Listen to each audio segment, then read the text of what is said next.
I always get a certain satisfaction out of doing chores. Cutting firewood is not only something I enjoy, but something I look forward to. It keeps me from being dependent on the power and propane companies for all my household needs. Sure, it's good to take advantage of technology and modern conveniences. I just don't want to be dependent on them. I manage my woodlot for beauty and longevity because a healthy forest plays a very important role in a life of self-reliance.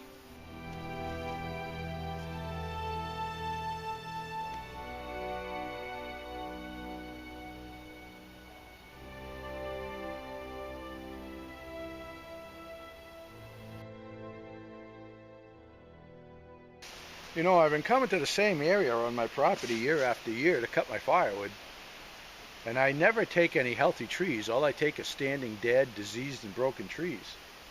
And then the following year I come back to the same spot, and then there's more standing dead, and the same thing happens year after year. And I come this year again to the same spots, and there's more standing dead trees than ever. And they're dying off at an alarming rate. You know, I've been watching the cherry trees die now for probably 2 decades. But now it's the maples, the yellow birch, the cherries continue to die, and I'm starting to see it in some of the softwoods, and all the elms are dying, and it's really disturbing. You know, I'm in the woods all the time, so I see the degradation of the forest, more so than somebody that's just driving by it, you know. But I've got a lot of my really nice maples here that are dying up at the crown. You look up and you see they're all dead on the top. Boy, I don't know. I don't know what the future holds for this planet. That's why it really ticks me off sometimes when I see people go into an area and they take everything. They chip it all, they rape the forest. I got a couple of friends too that they have some wood lots, and they just go in and they'll take all the really nice trees, and I go, man, how can you even do that? I walk into a big beautiful maple, I just got to adore it. I couldn't cut it down, you know. I mean, all I'm doing now is I'm really pampering my forest. There's no reason for me to take anything healthy, and I have more standing dead and dying trees than I can harvest.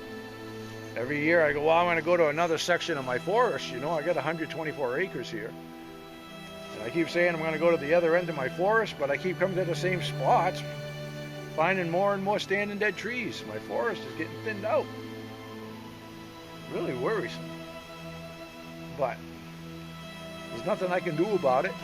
I'm glad that I'm the age that I'm at, you know, and not starting a new life, you know. I'm not a little boy, and because, man, in another 50 years, I don't know what this planet's going to be like. I really fear for what kind of a life my grandchildren are going to have. That's if they even have any interest in the outdoors, you know. There are less and less trees. They probably won't have any maple syrup because all the maples are dying. I don't know. I don't know what kind of a future they're going to have with that. But it's really sad. Well, I gotta get to business here. We got firewood to cut.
just came in with my last load. I saw a robin fly out of the box here. And I got a nest of robins up there. That's awesome. Little babies. Little babies. And in the nest. They're all hunkered down. That's great. That's excellent. Earlier in the year, in the spring, when I was filming, I had a box on the edge of the barn over there that was empty, and this one was empty, and then I found broods in both of them. So that's great. That's excellent. Yeah, Frankie. Looks like you got your tongue hanging out. I know you didn't work that hard. The more standing dead I find. There's another maple there, all dead. It's really amazing how many trees are dying now. There's an old cherry that snapped off, and this is really good, solid wood, man. This is real good, tough stuff. You can see it's shooting up with some new growth here. The deer have been eating the tops. Yeah. There's another busted cherry there. See, stuff like that. That's beautiful wood. I'm not going to leave that in the woods. This is where my boundary used to be, right here. This fence. And I bought 70 more acres over there.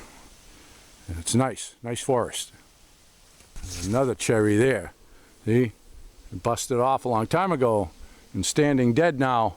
You know, it doesn't look like much, but boy, that's going to be some nice hardwood on the inside. So we got two broken cherries there I'm going to harvest. This one here I'm going to pick up. Everything else is real good, healthy. No reason in the world to take it down. All good trees in here. This cherry. See, the bark's all peeling off. It's dead, it's busted off.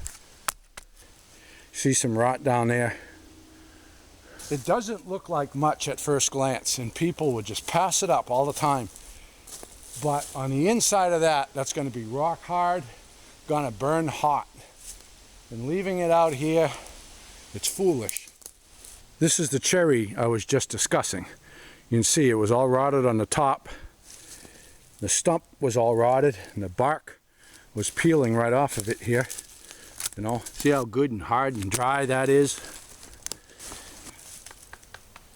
That's some damn good wood right there. There's no way I would leave this in the forest and go cut healthy trees. It just doesn't make any sense. You know? You know, people are always saying, don't judge a book by its cover. You know, it's not what's on the outside that counts, it's what's on the inside. Well, the same holds true for firewood. This is some pretty ugly, snotty stuff on the outside, but the inside's hard and dry, and it's going to burn really hot. It's going to be good stuff. Yes, sir.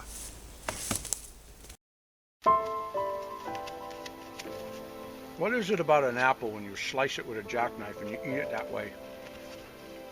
It always seems to taste better than when you just bite into it. Kind of like a block of cheese, you know, or ham. You slice it really thin, it tastes better. I don't know why.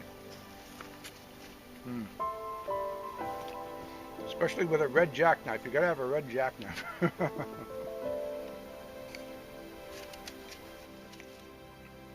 I don't know about you folks, but I'm having an awesome day. Nice cool breeze. Getting a lot done. Working with the poops here. Huh, Frankie? Yeah? He ain't doing much though. He hasn't carried a single stick. You know, I haven't made a cent all day, but I feel wealthier than just about anybody I know. Having a ball. I'd rather be doing this than going to work. I've already cut more wood than I need, but it's all standing dead, so I'm going to harvest it, you know. And it's going to cook my food and heat my water and heat my home. Keep me nice and toasty all winter. I'm getting some good exercise, working with the dog. Nothing to complain about.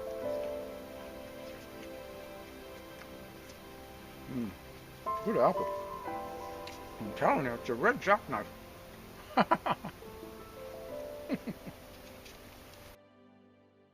lot of people leave the small stuff in the woods like this, but man, I harvest everything. I take it all. This is excellent firewood. especially for a small fire, you know, to take the chill out of the air, or for a cook stove. It's fabulous for a cook stove. It burns really hot, even when it's green. Great stuff. There's no way I'd leave this in the woods. There's no way I'm going to leave all of that out in the woods and then take my nicer wood and split it up all small. All the small stuff here I cut up with a chop saw. It's kind of a pain to do it with a chainsaw, and it's kind of dangerous too. This is where I keep all the small wood, you see. This is left over from last winter. And it's just fabulous stuff. I mean, it's just great stuff. And I have all my kindling normally too. I have this stacked right up with kindling. And it's very handy to have that all cut and split and dry like that for when I want it. No monkeying around in the wintertime. And over here in the barn, I'm not going to have much light in here, but this is where I keep all the dry stuff, the real dry stuff, the standing dead cherry and the elm that I cut down. This is all nice and dry. I like to have my stuff all sorted out like that. I don't like to monkey around. In wintertime, I don't like to monkey around. I want all my kindling cut and dry, everything dry, undercover. You know, I see people all the time that have their firewood stacked between 2 trees here and 2 trees there and 2 trees there, and I know why they do it. They do it because it's not going to fall over that way.